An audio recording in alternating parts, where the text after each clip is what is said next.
We live here in the cut. I got my main man, NFL great, George Wilson here from Paducah, Kentucky.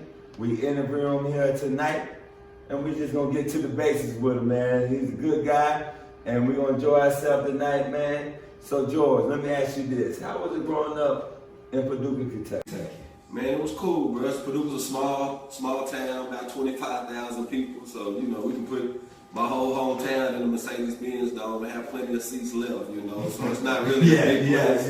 Right. But, you know, it's a small town, agricultural part of the state. But, you know, it's not no dirt roads or anything like that. But, you know, it's a great time.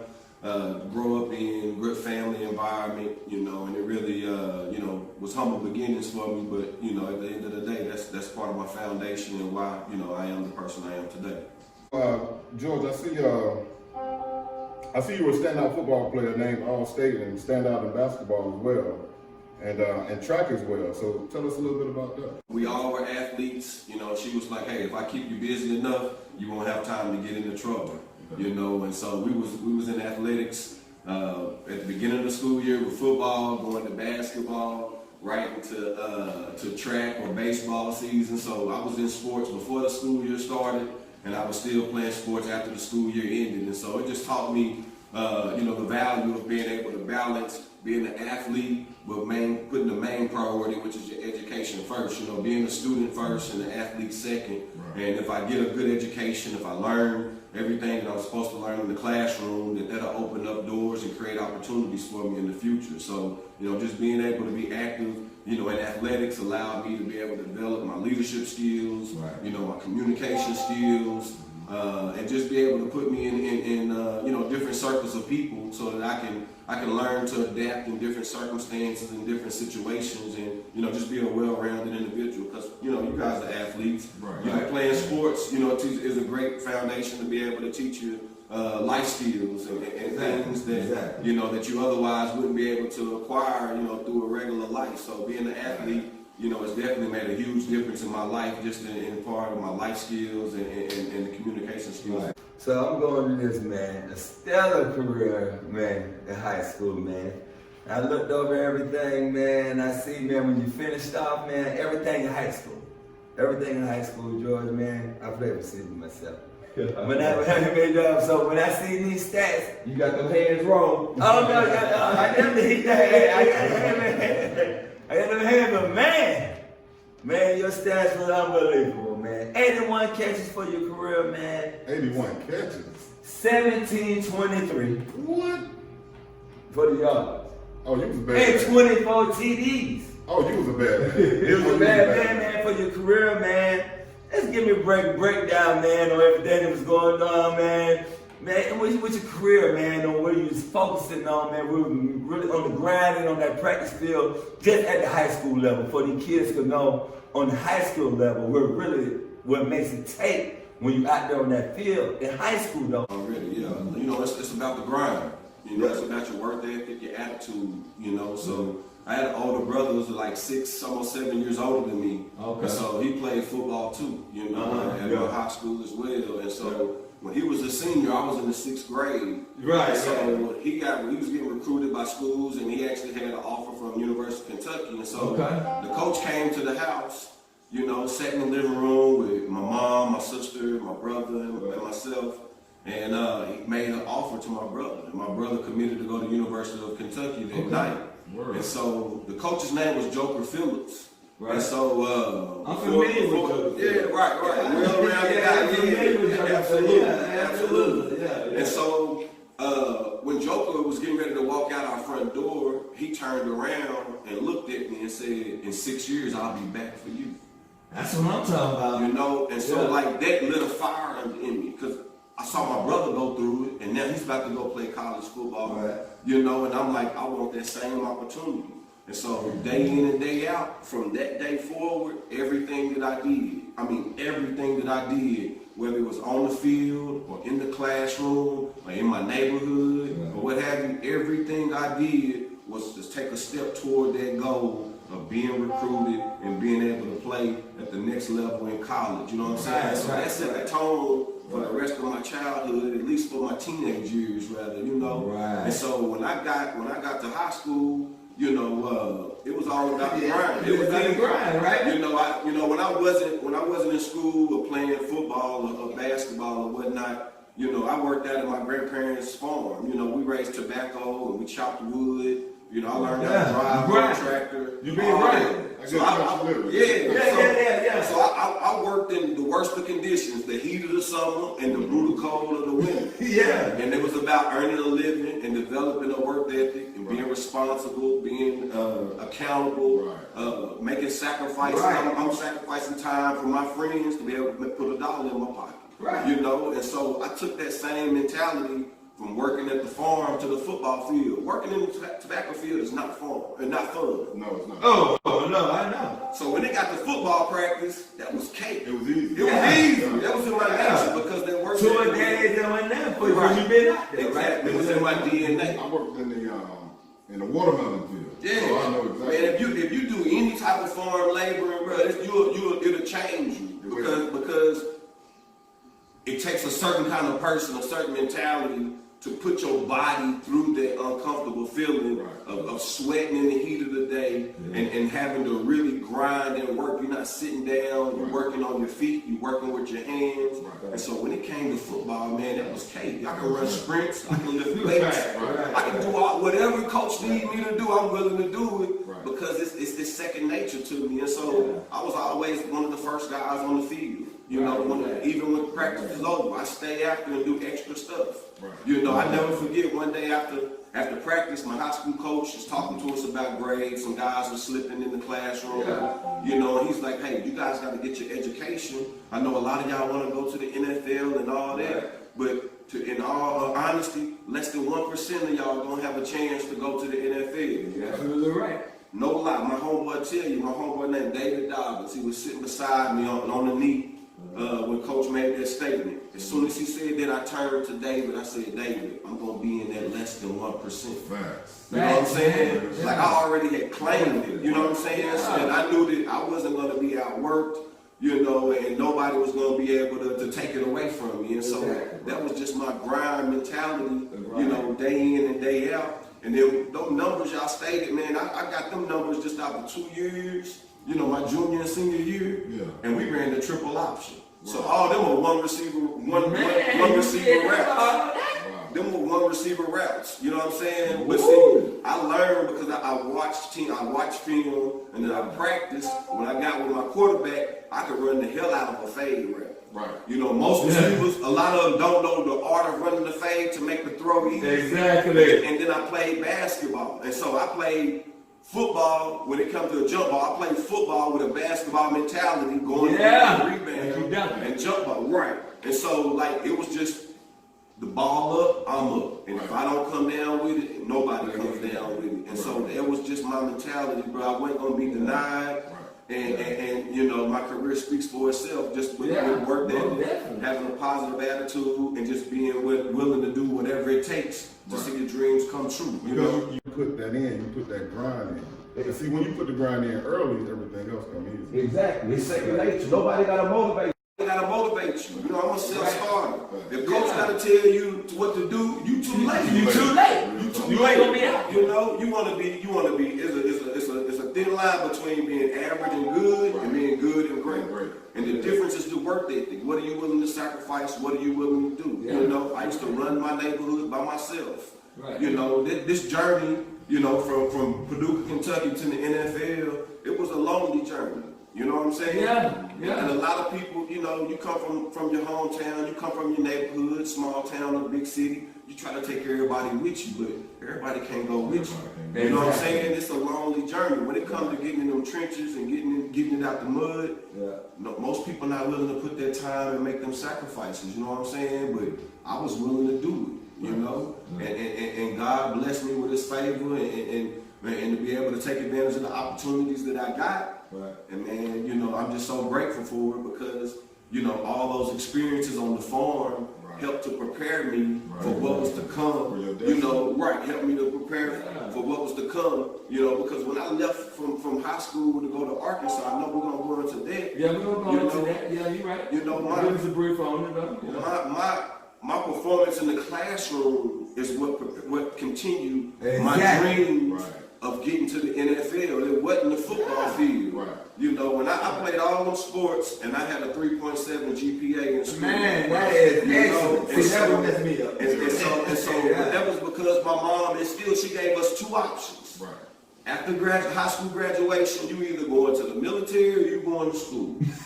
Right. I'm not built for the battlefield. Right. You know, I gotta go to college and I gotta do whatever it takes to give myself the best opportunity, you know. And so, you know, I was able to go to Arkansas, you know, on an academic scholarship. Wow. I walked on. You walked on. Man, I got it out the mud. I didn't even know that. Now, know that now. I got it. You gave me some good information tonight, man. I did not know that, Joe. So now it all makes sense with how you came up. Absolutely. To get to where you got. It wasn't foreign to It me. makes sense. Yeah, when I got to Arkansas. I just kept doing what I was doing on the football field in high school. Right. Show up early, stay late. Right. That's it. Football's my life. Right. I'm not rushing to go. Look, the ladies, they gonna be there. Yeah. You know that? My homies, they gonna be there. Right. This grind, I got a small window. I got one chance. This one-way ticket on this ride. You know, I'm about to make the most out of this. So let's move forward to you moving to the NFL. So you moved to the NFL. Did you get signed or how did that go? No, I was undrafted. You was undrafted. Yeah, I was undrafted. So you stepped in as an undrafted free agent. And who picked you up? I went to the Detroit Lions. But see, My experience as a walk-on in Arkansas prepared me for that. Okay. You know, and so like when my brother got through playing at the University of Kentucky and I got ready to go off to college, you know, he told me that find the vets, find the seniors, the upperclassmen, and see what they do. Right. Watch them, and that'll show you the way. And so when I got there, you know, I followed Anthony Eubanks, as you mentioned. Yeah. You know, who set the standard for us, you know, Anthony Lucas, Michael Williams. You know, these are guys that were the seniors and upperclassmen when I got there. Okay. And so I followed in their footsteps to learn the grind, to learn what it took to be successful on the field in the SEC. Gotcha. You know, and so that's why I took the chance of walking on at Arkansas instead of going to smaller schools where I had a full ride. You know, I wanted to challenge myself. I knew that I was good enough to play at the highest level in college football, and I wasn't going to take the easy route by going somewhere that I already was given the opportunity. I wanted to go and earn my stripes. And then having less TV time and, you know, all that plays a part. All that part. By the end of my freshman year, I earned a scholarship going to my sophomore year. I was rated the top receiver coming out of spring ball after my freshman year. And in my sophomore year, you know, I got put on an athletic scholarship. And so the way, it's crazy how I got my athletic scholarship. There's a guy coming in as an incoming freshman. I'm a sophomore, so an incoming freshman. He's on full ride coming in. He gets caught shoplifting. The school pulls his offer, and I get it. Oh wow! Hey man, God is good. I'm telling you, but I'm saying that to say you never know when that opportunity gonna come. And when you got that opportunity in front of you, you gotta protect it. You gotta nurture it. You can't just let it slip through your fingers. And so I got my opportunity to get a scholarship because of somebody else's missed opportunity. You know what I'm saying? And so like all these experiences set the tone for my college career. And so I end up, you know, being a 3-year starter, team captain. But most importantly, before I left Arkansas, I graduated. I got a business degree. That's the main thing. You got what now? I got a business degree, You know, and so Coach Houston Nutt instilled that into us, you know, told us, hey, even if you want to go play in the NFL, statistics say if you get your degree, you'll make more money in the NFL, you know, and that's just because earning a college degree is not about, you know, the major you're in. Right. It's about proving your ability to persevere over an extended period of time. Exactly. Because we all know people that dropped out after your first semester or first school year, you know, but if you can stick to it and stay the course and finish it, it says something about your character and your work ethic. And so when you ask me about going into the NFL as an undrafted rookie free agent, those experiences as a walk-on prepared me for being an undrafted rookie, because a walk-on and an undrafted rookie. Same thing. So when preparation meets opportunity. There you go. It's like your 6 P's. Like, remember what is it? Your 6 P's is proper preparation prevents piss poor performances. Real talk. That's just real facts, you know? That's And it's just like the young people. I must be Greek.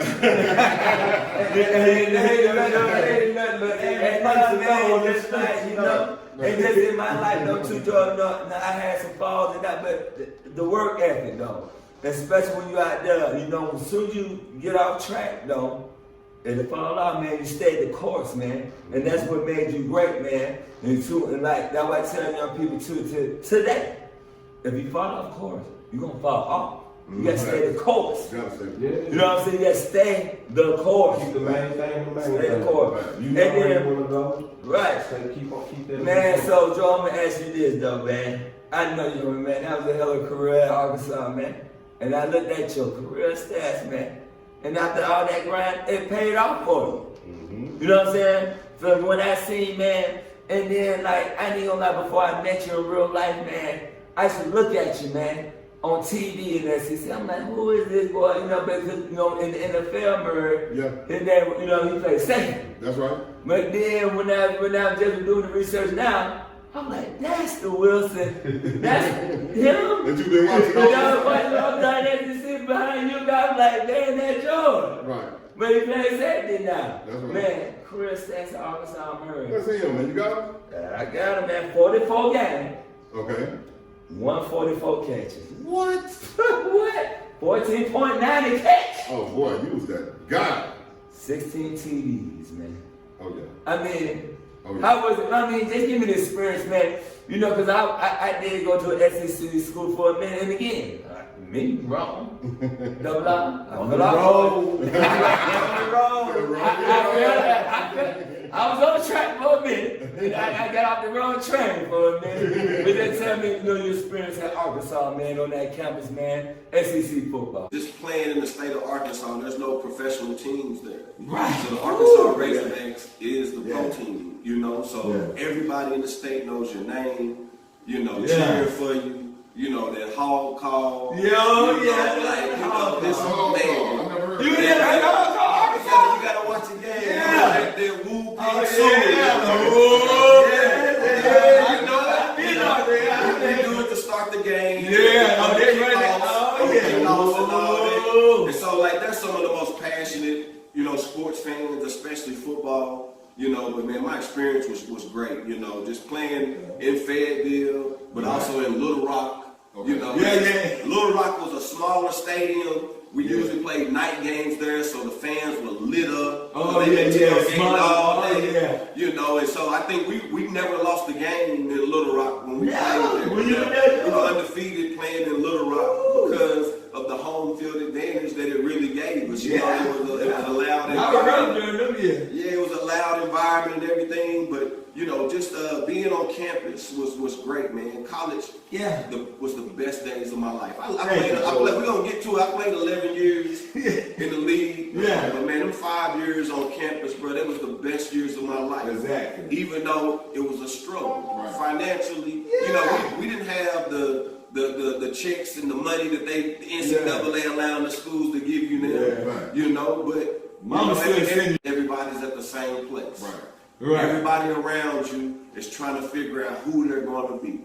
They're putting to test the morals and values that's been instilled in you by your family, and you're trying to figure out what type of person you're going to be and what direction you're going to go in. And so Coach Nutt just always used to tell us every day, you're either getting better or you're getting worse.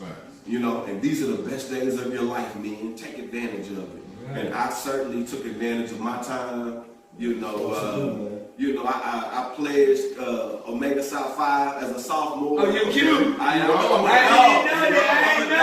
See, you be calling me Shamar Moore thinking I'm a pretty boy. You know, I got that dog in me.